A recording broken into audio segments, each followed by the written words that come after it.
Before we begin our story, a gentle reminder from WooEnglish storytelling is not just educational, but can also be a lot of fun. Our stories are crafted with clear and simple sentences to enhance your understanding and enjoyment. If you find our content helpful, please don't forget to like this video. Your likes motivate us to create more engaging content for you. Also, we love hearing from you, so please leave a comment below to share your thoughts or any questions you might have. Now, let's dive into our story and embark on a journey of learning and discovery. Chapter 1. Early Years. Elizabeth Alexandra. Mary Windsor was born on the 21st of April 1926 in London. Her arrival into the world was greeted with joy by her family and the nation. She was the first child of the Duke and Duchess of York, who later became King George VI and Queen Elizabeth, known affectionately as the Queen Mother. Elizabeth's early years were marked by a close-knit family life, filled with the love and warmth of her parents and her younger sister, Margaret Rose, born in 1930. The family resided in a London home at 145 Piccadilly, a luxurious house fitting for a family close to the throne. Elizabeth's father, Albert, Duke of York, was the second son of King George V, which, at the time of Elizabeth's birth, meant that Elizabeth was not expected to become queen. Her early life was somewhat shielded from the public eye, allowing her a childhood of relative normalcy despite her royal status. Elizabeth was homeschooled, a common practice among royalty and the aristocracy at the time. Her education was comprehensive, covering a wide range of subjects, including history, language, literature, and music. Elizabeth showed a particular interest in history and the workings of the monarchy from a young age, perhaps foreshadowing her future role. Her governess, Marion Crawford, affectionately known as Crawfie, played a significant role in her education, instilling in Elizabeth and Margaret a sense of duty and a strong work ethic. Despite the comfort and privilege of her early surroundings, Elizabeth's childhood was not without its challenges. The 1930s were a time of political instability and economic hardship for many across the globe. The impact of the Great Depression and the rising tensions in Europe that would eventually lead to World War II were felt even within the walls of her family's home. These events would shape Elizabeth's understanding of duty and public service. In 1936, Elizabeth's life changed dramatically with the abdication of her uncle, King Edward VIII. Edward chose to marry Wallis Simpson, a twice-divorced American, which, at the time, was against the Church of England's rules and seen as incompatible with his role as king. Upon his abdication, Elizabeth's father ascended to the throne as King George VI, making Elizabeth the heir presumptive. The responsibility and understanding of her future role started to take shape in Elizabeth's mind. Her parents took great care to prepare her for the responsibilities that lay ahead. Despite this, they also endeavored to maintain a sense of normalcy around their daughters, keeping the public's prying eyes at bay. World War II marked a pivotal period in Elizabeth's early life. The royal family remained in London throughout the Blitz, enduring the same dangers and hardships as their subjects. Elizabeth and Margaret were moved to Windsor Castle for their safety, but the family refused to leave the capital, a decision that earned them much admiration from the British public. During these years, Elizabeth's sense of duty and her connection to the people of Britain were further strengthened. She made her first public speech in 1940, addressing children who had been evacuated from the cities. At just 14 years old, she spoke with a maturity and empathy that belied her years, promising that in the end, all would be well. As Elizabeth grew into a young woman, her role within the royal family began to evolve. She took on more public engagements and started to forge her own path as a future monarch. Her dedication to her duties, even at a young age, was evident to all who met her.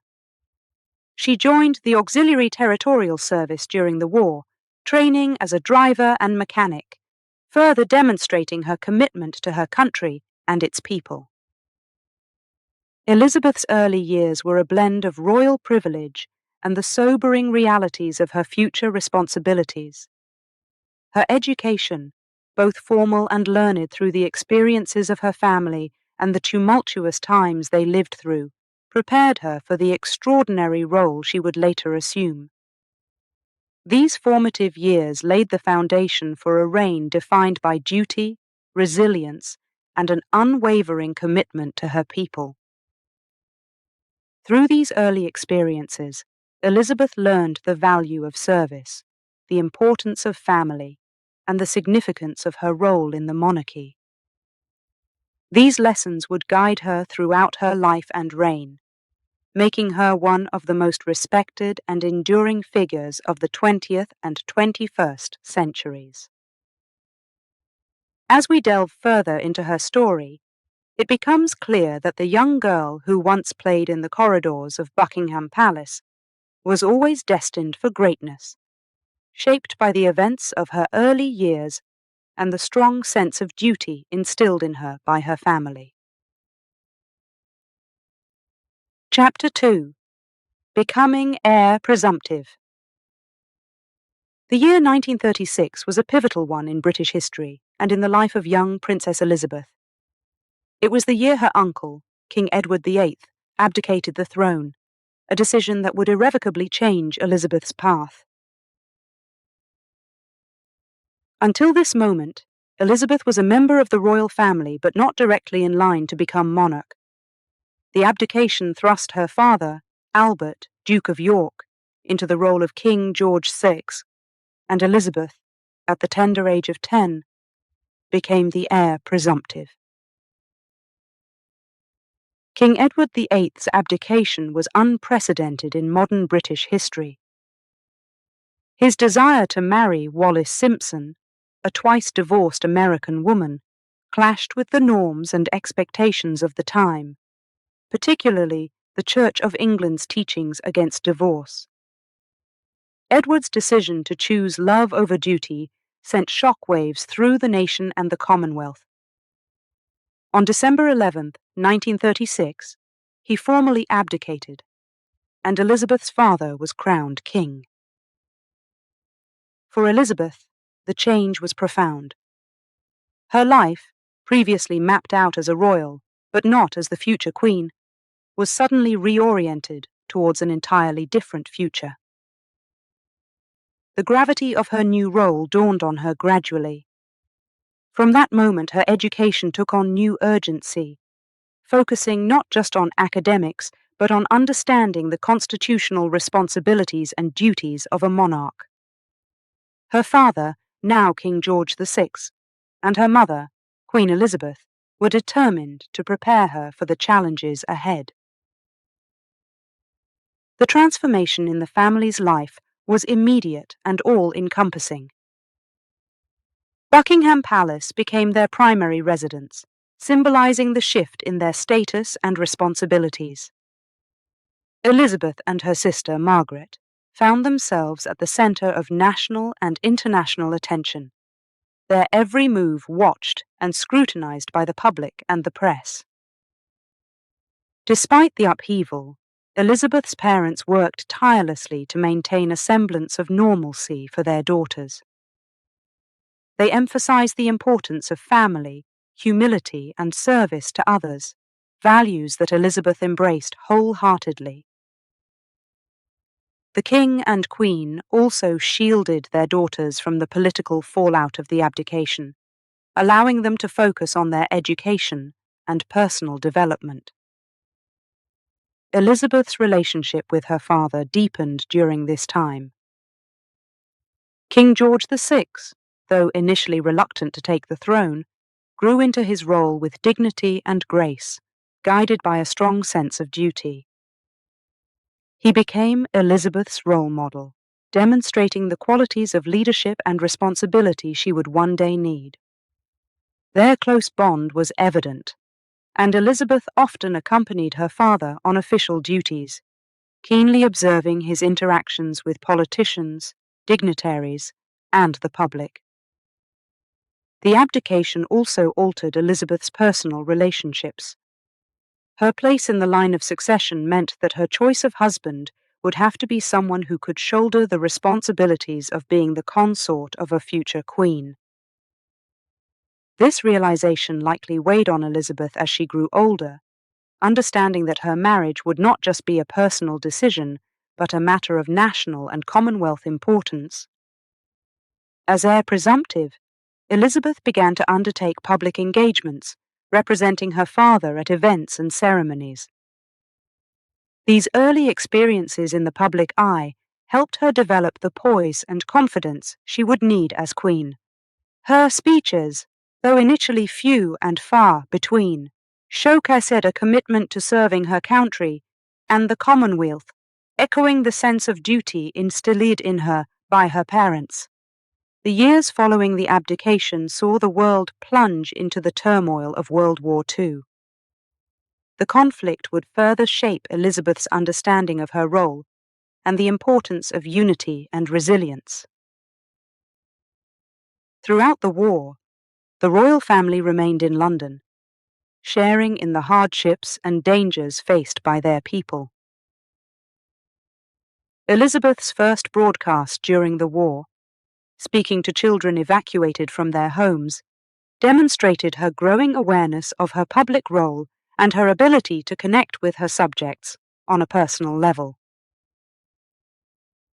The unexpected abdication of King Edward VIII and the subsequent crowning of her father as King George VI placed Elizabeth on a path she had not anticipated. Yet, it was a role she embraced with a sense of duty and purpose.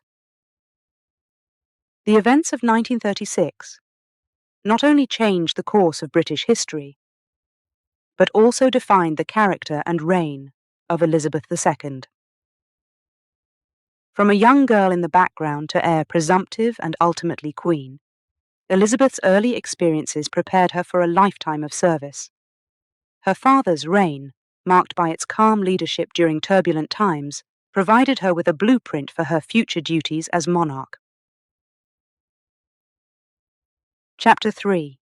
The War Years. The onset of World War II. In 1939 marked a pivotal period in the life of the young Princess Elizabeth. It was a time that would test the resolve of nations and individuals alike, bringing forth challenges and responsibilities that would shape the future Queen's character and worldview. This chapter delves into Elizabeth's experiences during these tumultuous years, highlighting her role in the war effort, her first public address, and the impact of the war on her family and the country. As Britain mobilized for war, the royal family, including Elizabeth, became symbols of resilience and unity. Despite suggestions to evacuate the princesses to Canada, the decision was made to keep the family in the UK, a stance that greatly bolstered public morale. Elizabeth and her sister, Margaret, were moved to Windsor Castle for their safety. The castle, with its thick walls and storied history, served as a fortress against the uncertainty outside. In 1940, at just 14 years old, Elizabeth made her first radio broadcast, addressing the children of the Commonwealth, many of whom had been evacuated from their homes. Her message was one of hope and solidarity. We are trying to do all we can to help our gallant sailors, soldiers, and airmen, and we are trying, too, to bear our own share of the danger and sadness of war. We know, every one of us, that in the end all will be well. This address was a significant moment, not just in Elizabeth's life, but in the lives of those who heard her words. It showcased her emerging sense of duty and her ability to connect with people across the globe. As the war progressed, Elizabeth's desire to contribute more tangibly to the war effort grew. In 1945, she joined the Auxiliary Territorial Service, ATS, where she trained as a driver and mechanic. This decision was groundbreaking. It was the first time a female member of the royal family had joined the military services. Elizabeth's participation in the ATS was not merely symbolic. She actively engaged in the rigorous training, learned to drive and maintain vehicles, and gained a rank as an honorary junior commander. Her service underscored the national ethos of unity and personal contribution to the war effort. It also offered Elizabeth a semblance of normalcy and independence, a departure from the constraints of royal life. The impact of the war on Britain was profound. The Blitz, the sustained bombing campaign against the UK by Nazi Germany, brought the war to the doorstep of every British home, including the royal families. Buckingham Palace itself was bombed while King George VI and Queen Elizabeth were in residence, an event that further solidified the bond between the monarchy and the public. The King and Queen's refusal to leave London or send their children abroad was a powerful statement of solidarity with the British people, one that was not lost on Elizabeth. Throughout the war years, Elizabeth's father, King George VI, served as a symbol of national unity and resilience.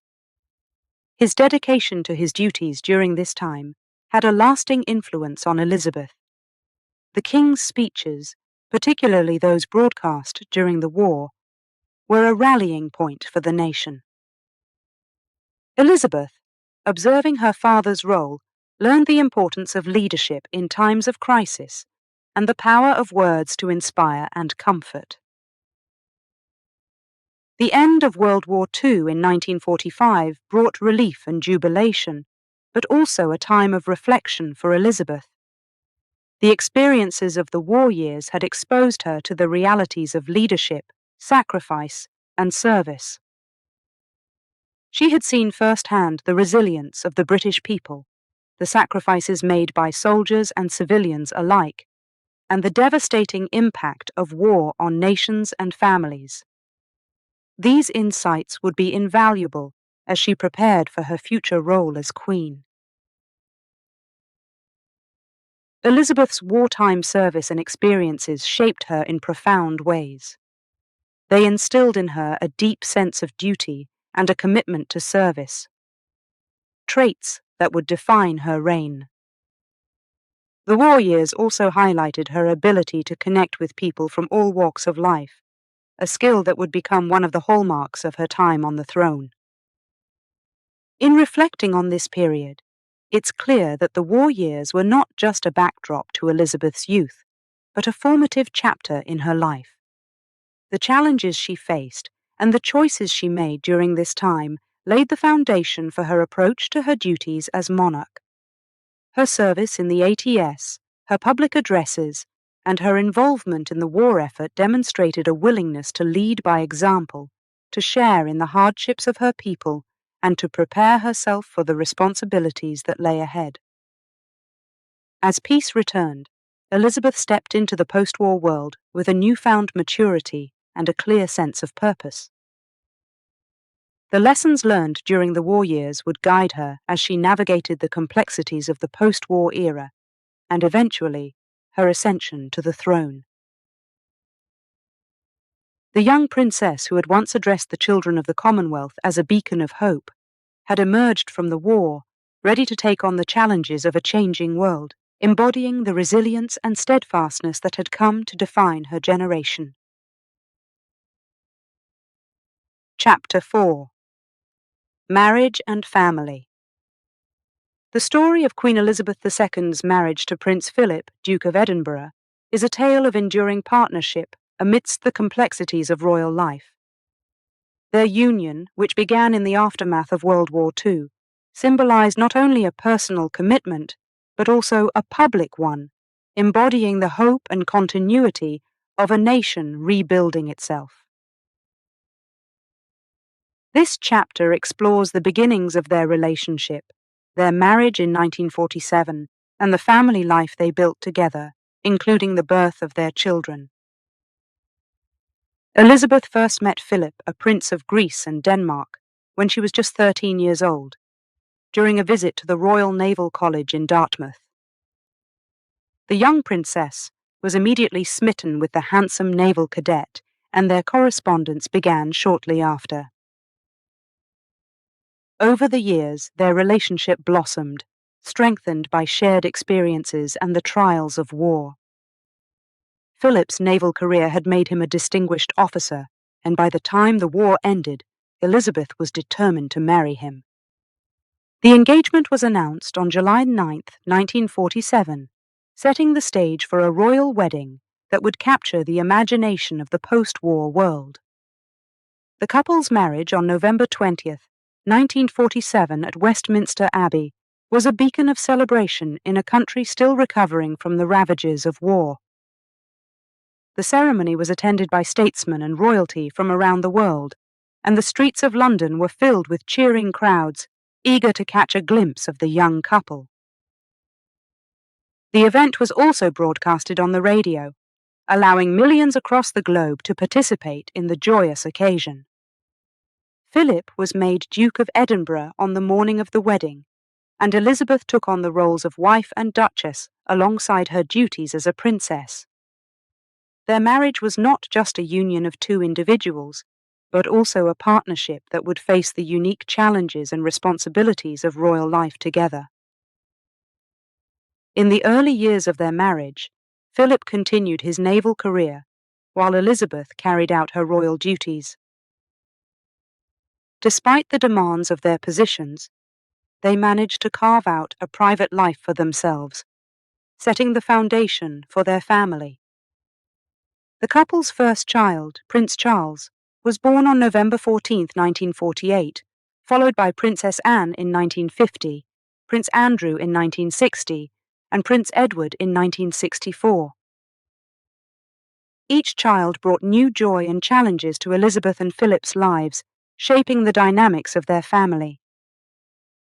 As a mother, Elizabeth was affectionate and involved, balancing her duties as queen with her responsibilities to her children. Philip, too, played an active role in their upbringing, passing on his love for sports and the outdoors.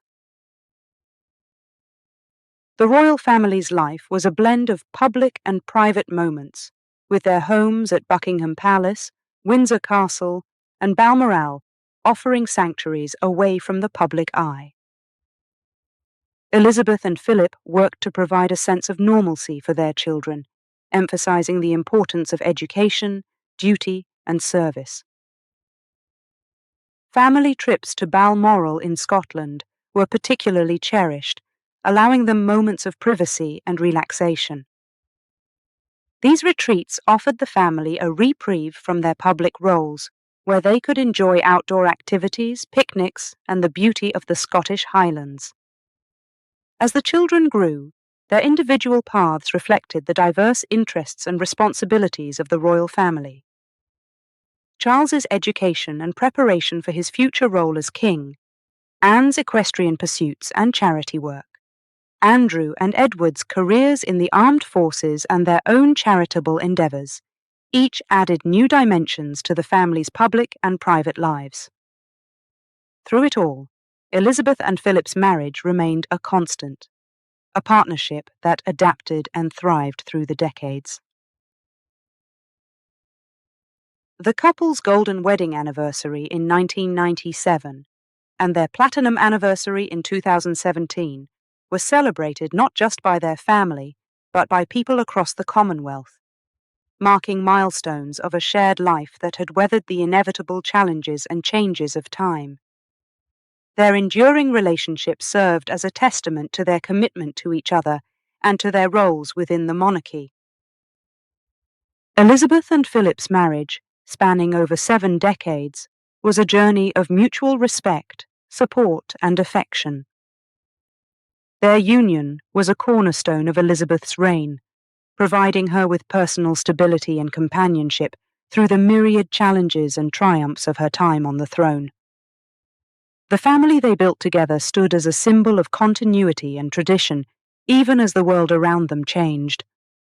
In reflecting on their marriage and family life, it is evident that Elizabeth and Philip's partnership was not just a personal success, but a public one. Their relationship offered a model of commitment and adaptability, qualities that defined Elizabeth's approach to her role as Queen. The births of their children and the expansion of their family brought joy and challenges, shaping the narrative of their lives and the monarchy. Chapter 5: Ascension to the Throne. The year 1952 marked a turning point in the life of Princess Elizabeth, one that would transition her from a life of relative personal freedom to the weighty responsibilities of monarchy. This chapter explores the circumstances surrounding the death of her father, King George VI, and Elizabeth's subsequent ascension to the throne, a moment that would forever change her path and the future of the British monarchy. In early February 1952, Princess Elizabeth and her husband, Prince Philip, set off on a tour of the Commonwealth on behalf of her ailing father. King George VI's health had been in decline, his strength sapped by the rigours of World War II and the stresses of post-war reconstruction. The king, a heavy smoker, had suffered from lung problems, and his condition was a source of concern for the royal family. Despite his health challenges, the king saw off Elizabeth and Philip from London Airport, a poignant farewell that would be their last. The young couple's tour was to begin in Kenya, a choice that reflected the strategic importance of the Commonwealth and the desire to strengthen ties with its members. They stayed at the Treetops Hotel, a remote lodge situated in the Aberdare National Park. It was here, amidst the tranquility of the Kenyan wilderness, that the course of Elizabeth's life would take a dramatic turn. On the morning of February 6, 1952, while Elizabeth was at Treetops, King George VI passed away in his sleep at Sandringham House. His death was sudden and unexpected, plunging the nation and the Commonwealth into mourning. The news of the king's death travelled slowly to Kenya, and it was Prince Philip who received the message first. In a private moment, he broke the news to Elizabeth, forever altering the trajectory of her life. At just 25 years old, Elizabeth was now Queen. The impact of her father's death and her sudden ascension to the throne was profound. Elizabeth was faced with the immense task of assuming her role as monarch at a young age, a responsibility she had been preparing for, but perhaps not expecting so soon. The couple's trip was cut short, and plans were made for their immediate return to Britain. The world watched as the young queen made her way home, the weight of the crown now resting on her shoulders. Elizabeth's return to Britain was marked by a palpable sense of duty and resolve. In the days following her return, she was formally proclaimed Queen by her various privy and executive councils. Elizabeth II, as she would be known, faced the daunting challenge of leading a nation still recovering from war and an empire on the brink of transformation. Her ascension to the throne came at a time of great change, with the decolonization of Africa and the Caribbean, and the movement toward a more modern Commonwealth of Nations. The coronation of Queen Elizabeth II took place on June 2, 1953, in Westminster Abbey. It was an event of unparalleled pomp and circumstance, attended by dignitaries and watched by millions around the world on television, a first for a British coronation. The ceremony was not just a formality, but a symbol of continuity and stability. Elizabeth's coronation served to reaffirm the monarchy's place in a changing world and her role as a young queen ready to take on the challenges of the modern age. The early years of Elizabeth's reign were marked by a series of milestones and challenges. She embarked on extensive tours of the Commonwealth, affirming her commitment to its member nations and the ideal of unity. At home, she worked to modernize the monarchy, embracing television as a means of connecting with her subjects and humanizing the royal family.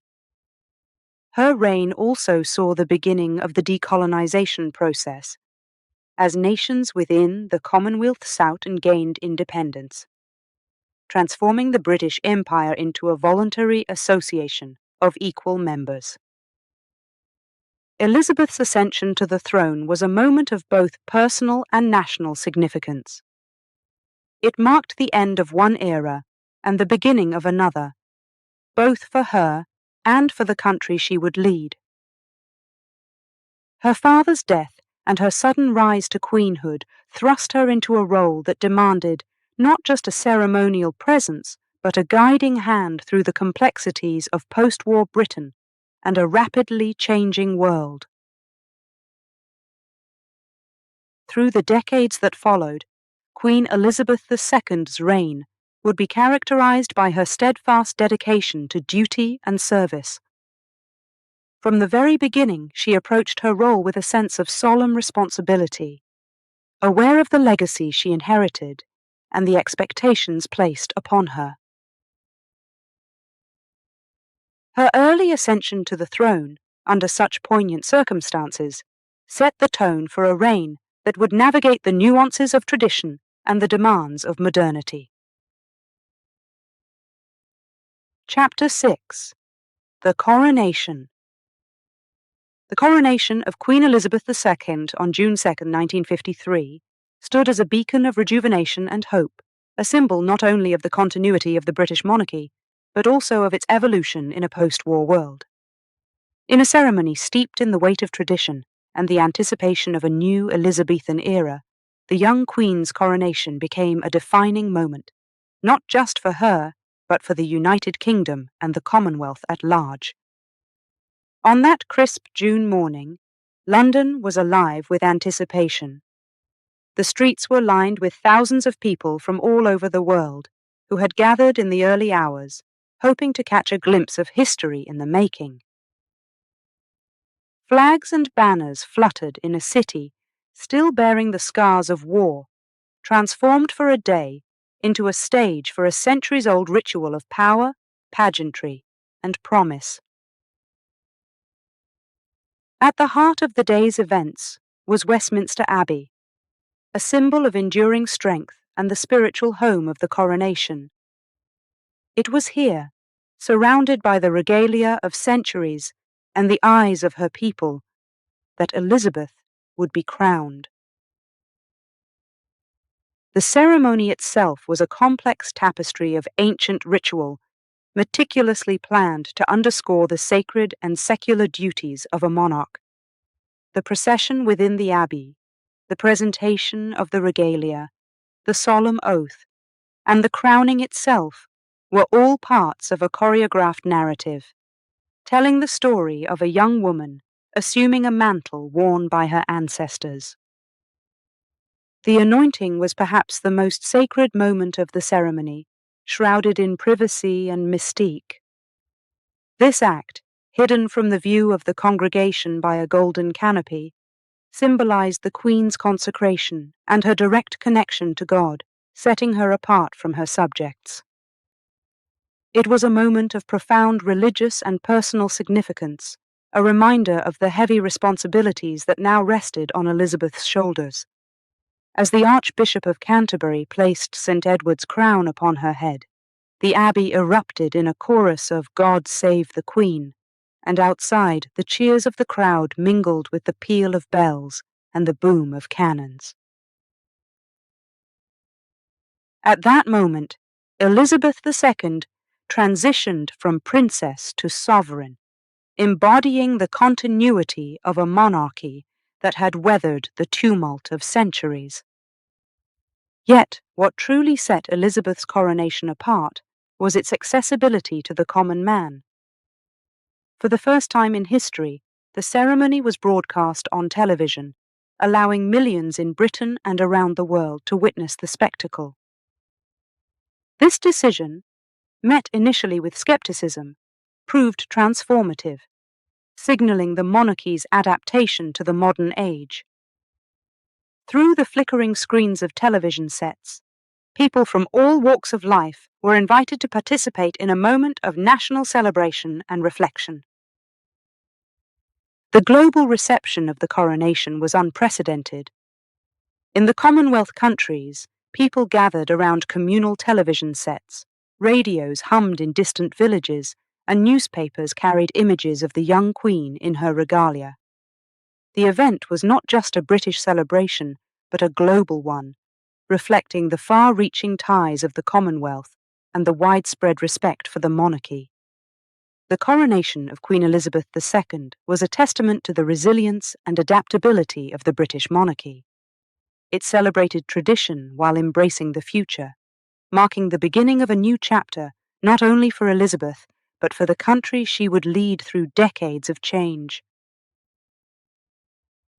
The young Queen, with her solemn oath, stepped into her role as a symbol of stability, a link between Britain's storied past and its uncertain future. In the years to come, the significance of Elizabeth's coronation would only grow. It served as a foundation for her reign, a moment when the weight of history and the hopes of a nation were placed upon her shoulders. Through times of turmoil and transformation, the memory of that day in 1953 would remain a touchstone, a reminder of the enduring strength and relevance of the monarchy in the modern world. Chapter 7. Modernizing the Monarchy. Queen Elizabeth II ascended to the throne at a time when the world was rapidly changing. The aftermath of World War II had ushered in an era of unprecedented technological advancement and societal shift. Recognizing the need for the monarchy to adapt, Elizabeth embarked on a journey to modernize the institution, ensuring its continued relevance in the lives of her subjects. Her efforts were characterized by a blend of respect for tradition and a pragmatic approach to contemporary challenges. One of the earliest and most symbolic of Elizabeth's modernizing initiatives was the decision to televise her coronation in 1953. This decision marked a departure from tradition, acknowledging the power of media to bridge the gap between the monarchy and the public. The broadcast allowed millions worldwide to partake in the solemnity and pageantry of the event, creating a shared experience that enhanced the monarchy's image and brought it into the living rooms of people everywhere. This move was not without its detractors, who feared that television would diminish the sacredness of the ceremony. However, Elizabeth's foresight proved correct, as the broadcast was hailed as a triumph, significantly boosting the monarchy's popularity and accessibility. Building on the success of the coronation broadcast, Elizabeth continued to embrace television as a means of communication with her subjects. The annual Christmas broadcast, which had been a tradition since her grandfather George V's radio message in 1932, was televised for the first time in 1957. In her speech, Elizabeth spoke of the powerful medium of television, expressing her hope to use it to speak directly to people's homes in a personal and informal manner. The annual Christmas message has since become a staple of the festive season, offering the Queen an opportunity to reflect on the year gone by, address national and international issues, and share her thoughts and hopes for the future. Elizabeth's modernization efforts extended beyond embracing television. She recognized the importance of making the monarchy more transparent and accessible to the public.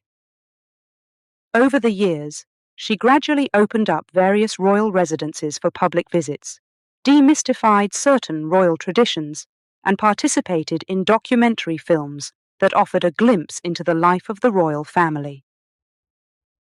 These efforts helped demystify the monarchy, making it appear less remote and more in tune with the values and expectations of a changing society. Furthermore, Elizabeth understood the importance of the Commonwealth in the modern world. She worked tirelessly to transform it from an imperial relic into a voluntary association of independent and equal nations. Her dedication to the Commonwealth not only demonstrated her commitment to a modern post-imperial identity for Britain, but also reinforced the monarchy's role as a unifying symbol across diverse cultures and geographies. Elizabeth's approach to modernizing the monarchy was not about abandoning tradition, but about adapting it to serve contemporary purposes. She maintained the monarchy's ceremonial and symbolic roles while ensuring that it remained engaged with the issues and challenges of the day. Her ability to balance tradition with innovation earned her respect and admiration, both at home and abroad. The modernization of the monarchy under Elizabeth's reign can also be seen in her personal adaptability to the times. She embraced technology, from televising the coronation to using social media platforms in the later years of her reign. Each step, while carefully considered, marked a shift towards a more open and accessible monarchy. Through her actions, Elizabeth II demonstrated a keen awareness of the monarchy's role in a democratic society.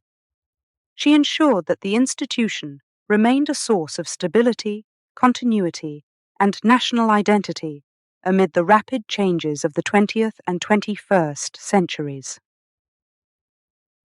Her efforts to modernize the monarchy, from embracing television to engaging with the public in new ways, have left an indelible mark on the institution, securing its place in the hearts and minds of her subjects.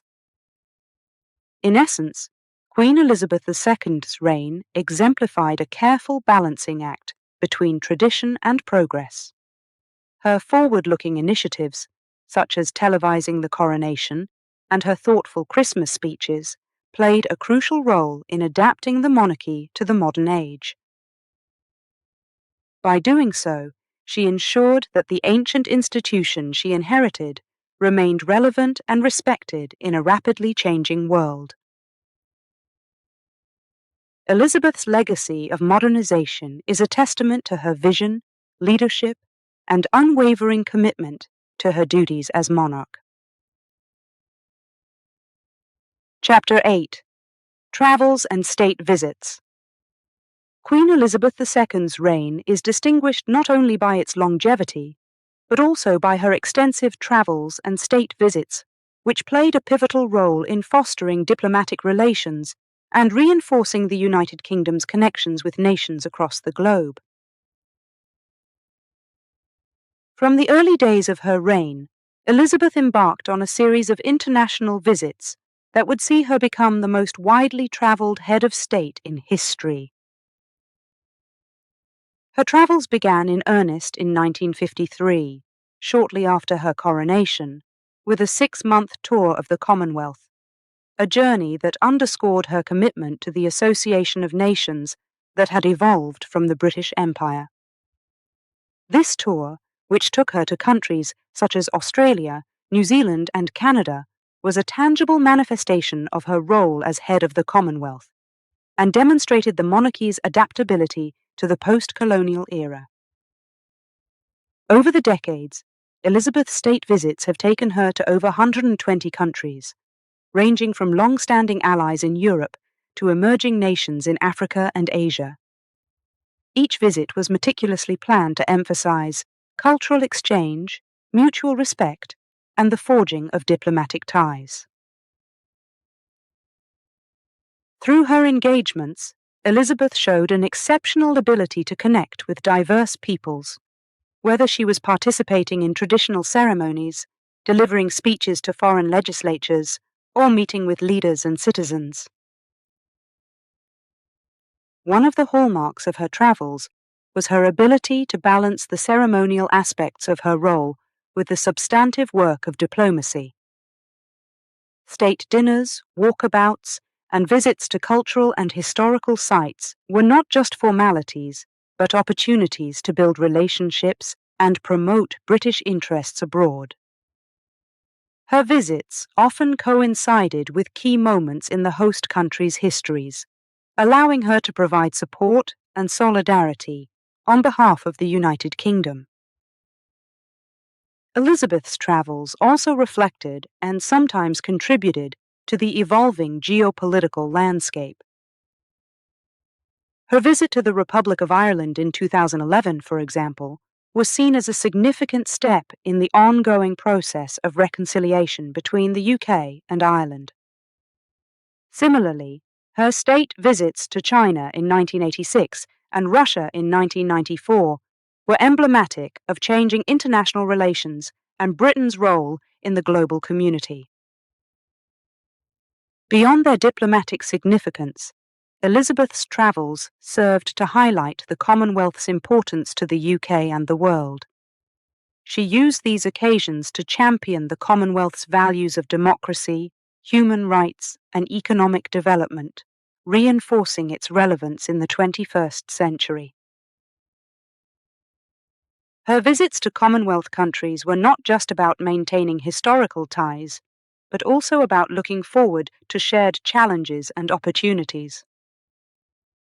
Throughout her reign, Elizabeth's approach to her travels evolved, reflecting changes in global politics, advancements in transportation, and the monarchy's adaptation to the modern world. However, her commitment to using these visits as a means to strengthen diplomatic relations remained constant. Through her extensive travels, Elizabeth II demonstrated the unique role the monarchy could play in international affairs, serving as a bridge between nations and cultures. Her state visits will be remembered not only for the breadth of her travel, but also for the depth of her engagement with the world. Through her actions, she exemplified the potential for the monarchy to contribute to global dialogue, peace, and understanding. Elizabeth's legacy as a traveller and a diplomat underscores her dedication to her country and the Commonwealth, reflecting a reign committed to service, connection, and the modernization of the monarchy's role in a rapidly changing world. Chapter 9. The Commonwealth. Queen Elizabeth II's reign is marked by her unwavering commitment to the Commonwealth, an intergovernmental organisation that evolved from the British Empire into a partnership of sovereign states. Her dedication to the Commonwealth was not just a matter of duty, but a genuine passion, reflecting her belief in its potential to foster mutual cooperation, cultural exchange, and shared development goals among its member countries. From the beginning of her reign, Elizabeth made it clear that the Commonwealth would be a central pillar of her priorities. She saw in it an opportunity to transform the legacy of the British Empire into a new, positive force for good in the world. Under her leadership, the Commonwealth became a platform for countries with diverse social, political, and economic backgrounds to come together on equal footing. Elizabeth's role as the head of the Commonwealth was one of symbolic unity rather than political power. Yet, she infused this role with a sense of purpose and significance, advocating for cooperation on global issues such as climate change, economic development, and education. Her visits to Commonwealth countries were not merely ceremonial. They were opportunities to listen, learn, and lend her support to various initiatives that benefited the local populations and the Commonwealth at large.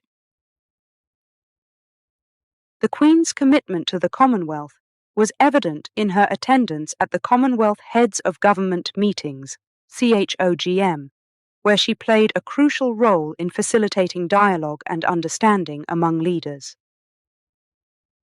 Her presence was a testament to her dedication to the organisation and its objectives, often serving as a unifying figure during times of disagreement or uncertainty. One of Elizabeth's significant contributions to the Commonwealth was her ability to adapt its mission and relevance to the changing times. She championed the inclusion of countries with no historical ties to the British Empire recognizing that the values and goals of the Commonwealth could transcend its colonial origins. This inclusive approach helped expand the Commonwealth's membership and strengthened its role in global politics as a champion of multiculturalism and mutual respect. Under her watch, the Commonwealth also took on a more pronounced role in advocating for democracy, human rights, and the rule of law. Elizabeth's discreet support for these initiatives underscored her belief in the organization's capacity to effect positive change in the world. Her approach was always one of gentle persuasion rather than overt political statements, reflecting her unique position and the respect she commanded both within the Commonwealth and beyond. The importance of the Commonwealth in global politics, as championed by Elizabeth, lies in its capacity to serve as a forum for cooperation and dialogue among nations that span the globe. Its consensus-based approach to international relations provides a model for addressing global challenges in a way that respects the diversity and sovereignty of its members. The Queen's leadership and personal commitment to the Commonwealth played a pivotal role in maintaining its cohesion and relevance in the 21st century. As the world continues to navigate issues of globalization, climate change, and international conflict, the Commonwealth's role as a platform for collaboration and mutual support remains vital. Elizabeth's legacy within the Commonwealth is that of a figure who dedicated her life to fostering unity and understanding across its diverse membership. Her belief in the organization's values and her commitment to its people will continue to inspire future generations of Commonwealth leaders and citizens. In summary, Queen Elizabeth II's profound commitment to the Commonwealth and its significance in global politics is a testament to her vision of a world where nations work together for the greater good. Through her efforts, the Commonwealth has evolved into a dynamic and influential organization capable of making meaningful contributions to international peace, cooperation, and development.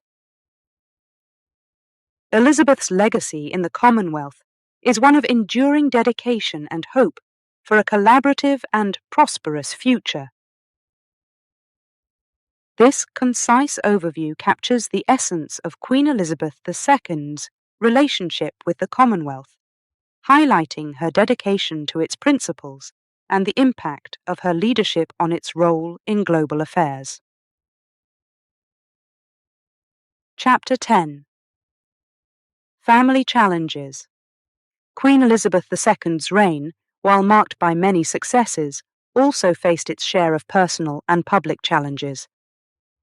Two of the most trying times for her and the royal family were the Annus Horribilis of 1992 and the deaths of Princess Diana in 1997 and the Queen Mother in 2002. The Annus Horribilis of 1992. The year 1992 was particularly tough for Queen Elizabeth, so much so that she referred to it as the Annus Horribilis, which is Latin for horrible year. During this year, the royal family faced several difficulties that caught the public's eye and made headlines around the world. First, there were 3 separations in the family. Prince Charles and Princess Diana, Prince Andrew and Sarah Ferguson, and Princess Anne and Captain Mark Phillips all separated. These events were deeply personal, but were played out on a public stage, leading to widespread media attention and commentary. Additionally, a severe fire damaged Windsor Castle, one of the Queen's official residences. The fire was not just a physical loss, but also symbolized the tough times the royal family was going through. The Queen spoke about these challenges in a speech, showing her personal feelings about the difficult year. The death of Princess Diana. The death of Princess Diana in 1997 was a tragedy that shook the world. Diana was not just a member of the royal family, but a beloved public figure known for her charity work and personal warmth. Her death in a car crash in Paris brought an outpouring of grief from millions around the globe. The royal family's response to Diana's death was closely watched and sometimes criticised. People expected to see public expressions of grief from the royal family, especially from the Queen. Initially, the royal family stayed at Balmoral Castle in Scotland, mourning in private. However, public pressure and a desire to share in the nation's grief led the Queen to make a rare televised address to the nation, paying tribute to Diana's life and work. The death of the Queen Mother. The Queen Mother's death in 2002 was another significant loss for Queen Elizabeth. The Queen Mother was not only Elizabeth's mother, but also a beloved figure in her own right, known for her public service and resilience during World War II. Her passing at the age of 101 marked the end of an era for the royal family and the country. The Queen Mother's death was a deeply personal sorrow for Elizabeth, who had shared a close and supportive relationship with her throughout her life. The public mourning for the Queen Mother reflected her popularity and the affection in which she was held by people across the country and the Commonwealth. Navigating personal and public challenges. These events highlight the unique challenges of being part of the royal family, where personal events can quickly become public and subject to scrutiny. Through these difficult times, Queen Elizabeth showed her strength, resilience, and ability to navigate the delicate balance between private sorrow and public duty. Her responses to these challenges demonstrated her commitment to her role and her understanding of the public's expectations of their monarch. The annus horribilis, the death of Princess Diana, and the loss of the Queen Mother were not just personal trials, but also moments that tested the monarchy's connection with the public. Through it all, Elizabeth's leadership and dedication to her country and the Commonwealth remained unwavering, helping to guide the royal family through some of its most challenging times. This concise overview provides a snapshot of some of the personal and public challenges faced by Queen Elizabeth II, particularly focusing on the annus horribilis of 1992 and the deaths of Princess Diana and the Queen Mother. These events, while deeply personal, also had profound public implications, illustrating the complex interplay between the royal family's private and public lives. Chapter 11. The Golden and Diamond Jubilees. Queen Elizabeth II's reign has been marked by numerous milestones and celebrations, among which the Golden Jubilee in 2002 and the Diamond Jubilee in 2012 stand out as significant commemorations of her time on the throne. The Golden Jubilee, 2002. The Golden Jubilee celebrated 50 years since Queen Elizabeth II ascended to the throne. This milestone was an opportunity for the people of the United Kingdom and the Commonwealth to reflect on her 5 decades of service and leadership. The celebrations included a mix of official and community events throughout the year. One of the highlights was the Jubilee weekend in June, which featured concerts, parades, and parties. A special concert, Party at the Palace, was held in the gardens of Buckingham Palace, featuring performances by famous artists and bands, showcasing the modern face of the monarchy and its connection to the people. The Golden Jubilee also emphasized community service, encouraging people across the country to participate in Jubilee beacons, where thousands of beacons were lit across the United Kingdom and the Commonwealth, symbolizing unity and celebration.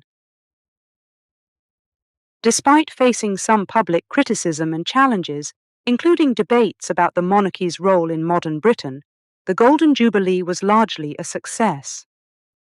It demonstrated the deep affection and respect many people held for the Queen and their appreciation for her steadfast dedication to her duties.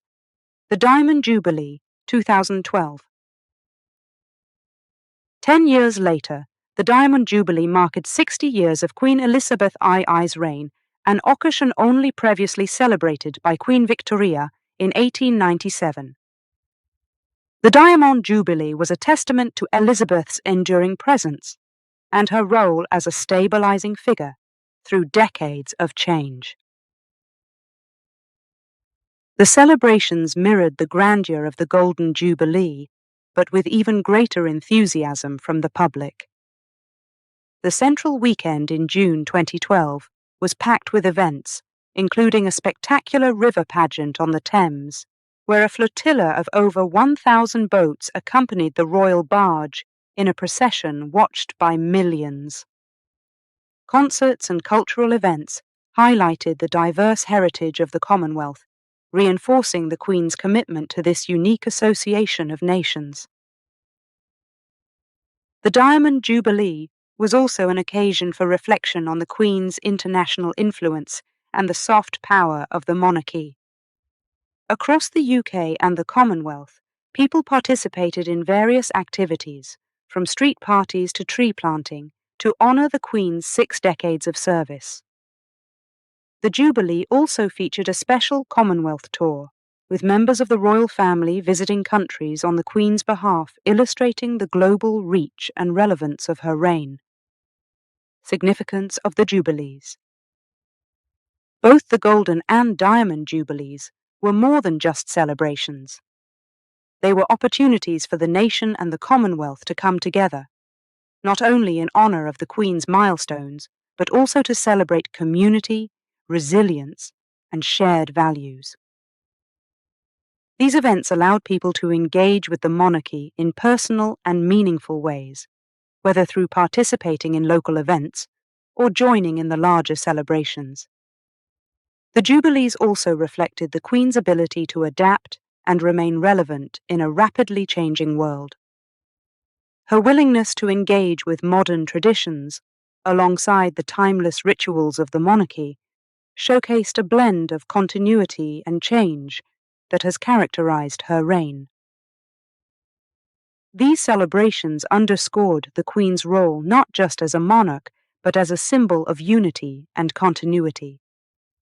Through her jubilees, Queen Elizabeth II demonstrated her unwavering commitment to her duties and her people, earning respect and admiration from many around the world. The Golden and Diamond Jubilees of Queen Elizabeth II highlighted her historic reign and her contributions to the United Kingdom and the Commonwealth. These milestones were not only celebrations of the past, but also affirmations of the monarchy's ongoing relevance and the Queen's enduring legacy. Chapter 12. Elizabeth and the Media. Queen Elizabeth II's reign has been significantly influenced by her relationship with the media. As the first British monarch to have her entire reign documented by television, newspapers, and later the Internet, she navigated the complexities of media attention with a sense of duty and an understanding of its power. Early years and televised coronation. Elizabeth's coronation in 1953 was the first to be televised, a decision that brought the monarchy into the homes of millions worldwide. This event marked the beginning of a new era in how the royal family communicated with the public and set the stage for Elizabeth's lifelong relationship with the media. Balancing privacy and public duty. Throughout her reign, Elizabeth faced the challenge of balancing her family's right to privacy with the public's interest in their lives.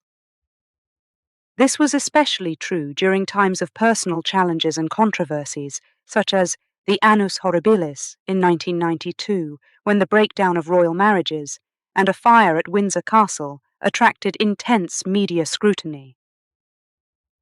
Elizabeth's approach to managing her public image was characterized by a commitment to duty and a stoic demeanor.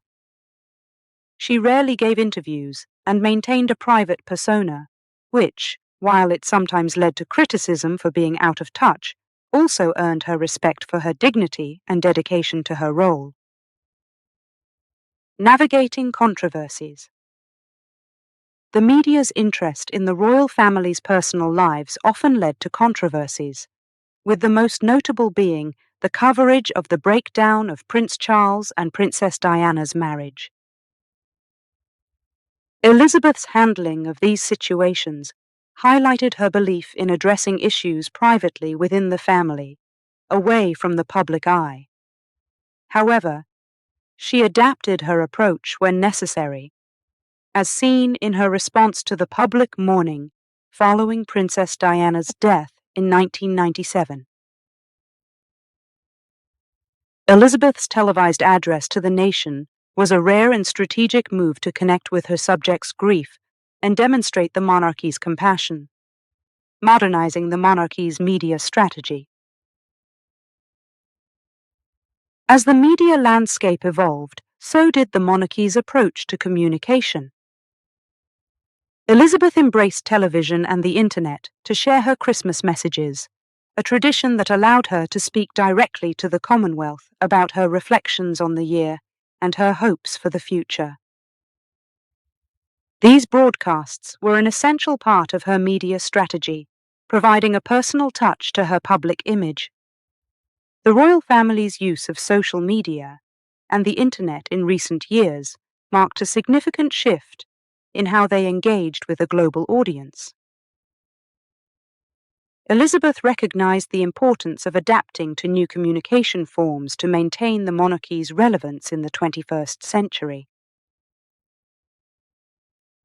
Legacy and public perception.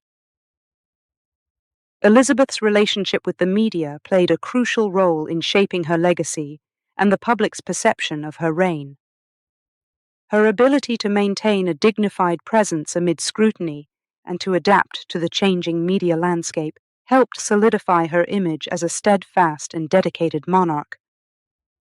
Despite challenges, Elizabeth's management of her public image and her interactions with the media underscored her understanding of the monarchy's symbolic power. Her approach, marked by a blend of tradition and adaptability, ensured that her legacy would be viewed through the lens of respect and admiration, both by the media and the public. Chapter 13. A Legacy of Compassion, Philanthropy and Social Causes. In a world often shadowed by hardship and need, one figure emerged as a beacon of hope and compassion. Queen Elizabeth II, with the crown resting gently on her head, did not merely sit on a throne. She walked among the people, dedicating her life to serving and uplifting those in her kingdom and beyond. Her journey was not just one of royal duties, but a heartfelt mission to make a difference, to weave a tapestry of care and support that stretched across the globe.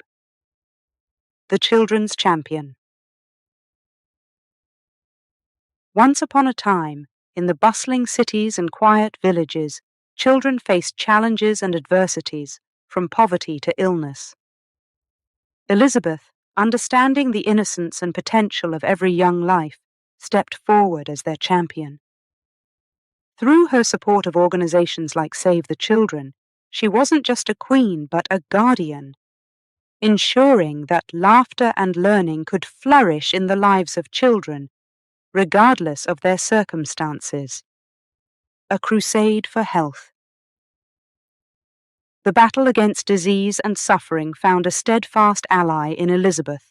Her work with the British Red Cross and countless healthcare charities transformed lives, turning despair into hope and pain into comfort. Every hospital visit, every ribbon cut, was a testament to her belief that everyone deserved care and dignity. The Queen's commitment shone like a lantern, guiding efforts to heal and help those in the darkest corners of despair. Guardian of the Green Earth. As the world awakened to the cries of the environment, Elizabeth stood as its guardian, Her dedication to conservation efforts, from the protection of wildlife to the planting of trees under the Queen's Green Canopy project, was a declaration of her deep love for the planet. She inspired action, not from a throne, but from the heart of the forests and the depths of the oceans, urging humanity to cherish and protect the Earth's precious gifts. The soul of the arts. In a realm where art and culture are the soul of society, Elizabeth was its beating heart. Supporting theatres, museums, and music halls, she celebrated the creative spirit that unites and elevates. Her patronage of the arts was not merely a duty, but a passionate crusade to ensure that beauty and inspiration would always have a place to thrive, enriching the lives of all who dared to dream. The call to service. But perhaps the most profound chapter in her legacy was written not in acts of royal decree, but in the simple, powerful call to service. The Queen's award for voluntary service echoed her unwavering belief in the power of giving, of hands joined in purpose and hearts united in kindness. This was her rallying cry for a kingdom where compassion was the currency of the realm, and every act of volunteerism a step towards a better world. Chapter 14. A Crown in a Changing World. In the heart of a modern kingdom where history and progress intertwine, the monarchy, an ancient institution, stands at the crossroads of time. Under the reign of Queen Elizabeth II, the crown has journeyed through decades of transformation, adapting, enduring, and finding its place in the today's world. This chapter unfolds the dramatic saga of the monarchy's role in contemporary society, a story of tradition, change, and the unbreakable bond between a queen and her people, the beacon of tradition. Amidst the whirlwind of change, the monarchy remains a steadfast beacon of tradition. It is the keeper of history, the guardian of ceremonies passed down through generations. Each coronation, each trooping the colour, is not merely a pageant but a living bridge to the past, a reminder of the deep roots that ground us in an ever-shifting world. The monarchy, with Queen Elizabeth II at its helm, has been a symbol of continuity, a lighthouse guiding through the fog of uncertainty. A modern monarchy. Yet, this ancient institution has not stood still. It has moved with the times, a ship navigating the currents of modernity. Elizabeth's reign has seen the monarchy embrace the digital age, connect with global audiences through social media, and engage with contemporary issues from environmental conservation to mental health. The monarchy today is not a relic but a living, breathing entity, evolving alongside those it serves, the Queen and the Commonwealth. The drama of the monarchy's role extends beyond the shores of the United Kingdom to the vast tapestry of the Commonwealth. Here, Elizabeth has been more than a monarch. She has been a matriarch, fostering a family of nations. The Commonwealth Games, intergovernmental meetings and educational exchanges are threads in a web of mutual support and respect, woven under her watchful eye. The monarchy today is a global connector, championing cooperation and friendship across borders. The symbol of unity. In times of joy and sorrow, the monarchy has stood as a symbol of unity.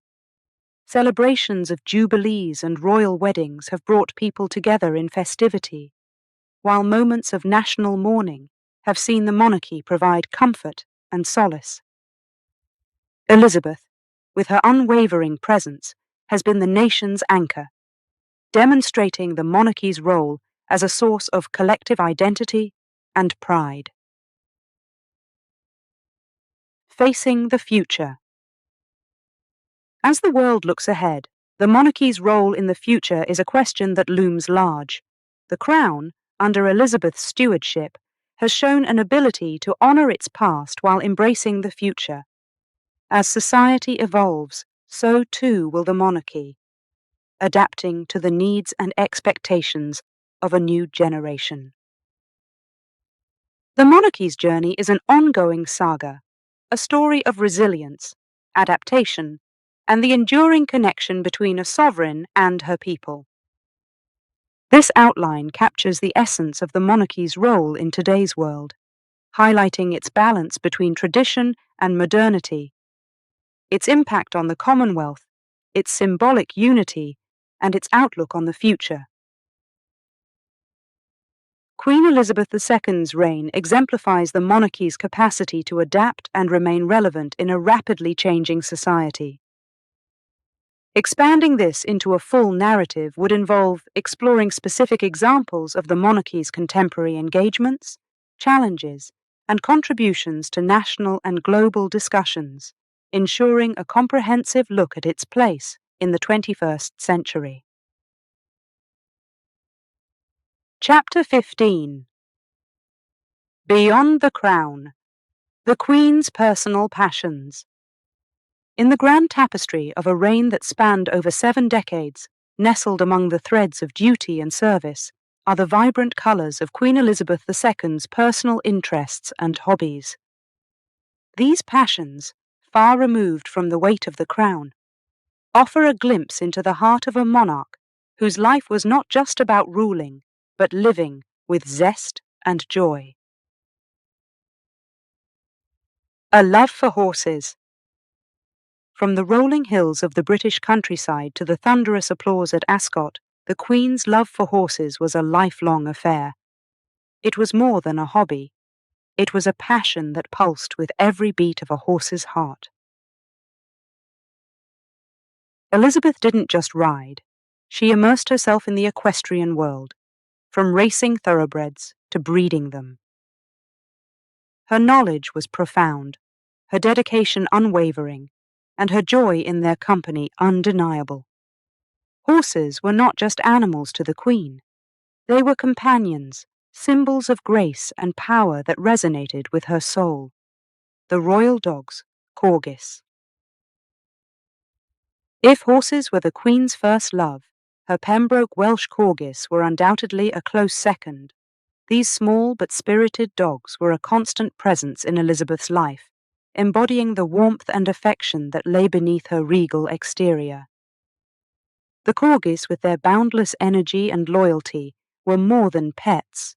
They were a piece of home that followed her, from Buckingham Palace to Balmoral.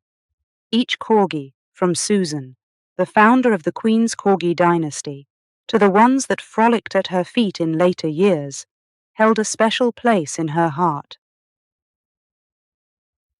A refuge in nature, Balmoral Castle. Balmoral Castle, with its rugged beauty and tranquil surroundings, was Elizabeth's sanctuary away from the public eye. Here, amidst the heather-clad hills of Scotland, the Queen found solace and peace. Her love for Balmoral was rooted in its connection to nature, offering her a place to retreat and rejuvenate. The castle and its estate were not just a summer residence, but a cherished haven where Elizabeth could indulge in her love for the outdoors, from walking its paths to picnicking in its meadows. A keen eye for photography. Among the lesser known of Elizabeth's hobbies was her interest in photography. This hobby offered her a way to capture moments, not as a queen, but as a keen observer of life. Through her lens, Elizabeth chronicled both the grandeur of royal events and the quiet beauty of everyday moments. Photography allowed her to preserve memories, providing a personal archive of a life filled with both duty and delight. The patron of the arts. Elizabeth's patronage of the arts was well known, but her personal interest in them added depth to her support. She found joy in the beauty of paintings, the intricacy of crafts, and the harmony of music. The arts were not just a royal duty to promote culture. They were a source of inspiration and enjoyment. Her extensive collection of artworks and her support for artists spoke of a monarch who appreciated the creative spirit's power to uplift and inspire. Chapter 16. A Reign Beyond Measure, Longevity and Records. In the annals of history, few monarchs have etched their names as indelibly as Queen Elizabeth II. Her reign, a tapestry of decades, was woven with the threads of duty, resilience, and an unwavering commitment to her people. This chapter unfolds the story of a monarch whose time on the throne shattered records and set new benchmarks for longevity, marking an era of unparalleled service to the crown. The dawn of a historic reign. The story began on a winter's day in 1952, when a young Elizabeth ascended to the throne. From that moment, she embarked on a journey that would see her become the longest reigning monarch in British history. Her coronation, a spectacle of tradition and pageantry, was but the first chapter in what would become a record-setting reign. A lifetime of service. Elizabeth's reign was defined by her devotion to duty. Through times of change and challenge, her presence was a constant, providing stability and continuity. Year after year, decade after decade, she fulfilled her royal duties with unwavering dedication, her calendar marked by countless engagements, tours, and ceremonies. Her commitment to her role was not just a matter of obligation, but a testament to her deep sense of service. Milestones of a monarch. As the years passed, Elizabeth reached and surpassed milestones that few monarchs before her had encountered. Her silver, golden, diamond, and platinum jubilees were not just personal triumphs, but national and Commonwealth celebrations, each marking a new chapter in her historic reign. These jubilees, each a reflection of her enduring service, were celebrated with joy and gratitude by millions around the globe. Breaking records. Elizabeth's reign broke numerous records, not just in its duration, but in its impact. She became the longest reigning living monarch in the world, surpassing the reign of her great-great-grandmother, Queen Victoria. Under her watch, the Commonwealth expanded and evolved. Her travels took her further than any previous monarch, and her engagements with the public and world leaders set new standards for royal diplomacy. A legacy of longevity. The longevity of Elizabeth's reign is a record that speaks to more than just the passage of time. It reflects a life dedicated to the service of others, a willingness to adapt to a changing world, and a commitment to uphold the values and traditions of the monarchy. Her legacy is one of resilience, grace, and an enduring bond with her people, spanning generations and reaching across the world. The future of the monarchy. As we look beyond Elizabeth's record-setting reign, questions arise about the future of the monarchy. Her longevity has not only set a high bar, but has also shown the enduring relevance and adaptability of the institution. The future monarchs will carry forward the legacy she has built, a legacy of service, duty, and dedication that will continue to resonate through the ages. This outline captures the essence of Queen Elizabeth II's record-breaking reign, highlighting her commitment to duty, the milestones she achieved, and the impact of her longevity on the monarchy and beyond. While not a full 1,000-word narrative, it provides a foundation to explore the themes of her historic reign, offering insights into her life of service and the enduring legacy she leaves behind. Chapter 17. A Crown Across Time, Legacy and Future. As the sun sets on the reign of one of history's most iconic figures, Queen Elizabeth II, the world reflects on a legacy that transcends time. Her reign, marked by a steadfast commitment to duty and service, has left an indelible mark on the monarchy and the global stage. This chapter delves into the essence of Elizabeth's legacy, exploring the impact of her decades-long reign and pondering the future of the institution she served with unwavering devotion. Queen Elizabeth II's legacy is built on the pillars of duty, resilience, and adaptability. Her reign, the longest in British history, witnessed unprecedented changes in society, technology, and global politics. Yet through it all, she remained a constant figure, embodying the continuity and stability that the monarchy provided. Her leadership style, characterized by a deep sense of responsibility and a commitment to public service, has set a benchmark for future generations. Elizabeth's ability to connect with people from all walks of life, regardless of their background or beliefs, highlighted her role as a unifier, both within the United Kingdom and across the Commonwealth. Under Elizabeth's reign, the monarchy adapted to the modern world. She embraced the advent of television and the internet, using these platforms to connect with a global audience. Her Christmas broadcasts, annual speeches, and participation in documentary projects demonstrated her willingness to engage with contemporary media, making the monarchy more accessible and relatable. Her approach to royal duties, characterized by an extensive schedule of public engagements and international visits, showcased the monarchy's active role in society. Through her patronage of numerous charities and organizations, Elizabeth also highlighted the monarchy's commitment to philanthropy and social causes. One of Elizabeth's most significant contributions was her dedication to the Commonwealth. She saw this unique association of nations as a family, one that could work together for mutual benefit and global peace.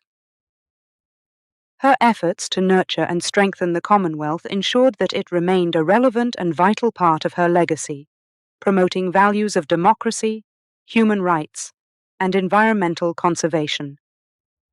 The future of the monarchy. As we look to the future, the question arises, what lies ahead for the British monarchy? Elizabeth's reign has laid a strong foundation, but the institution must continue to evolve in response to the changing needs and expectations of society. The future monarchy will likely focus on modernization and transparency, building on Elizabeth's efforts to connect with the public.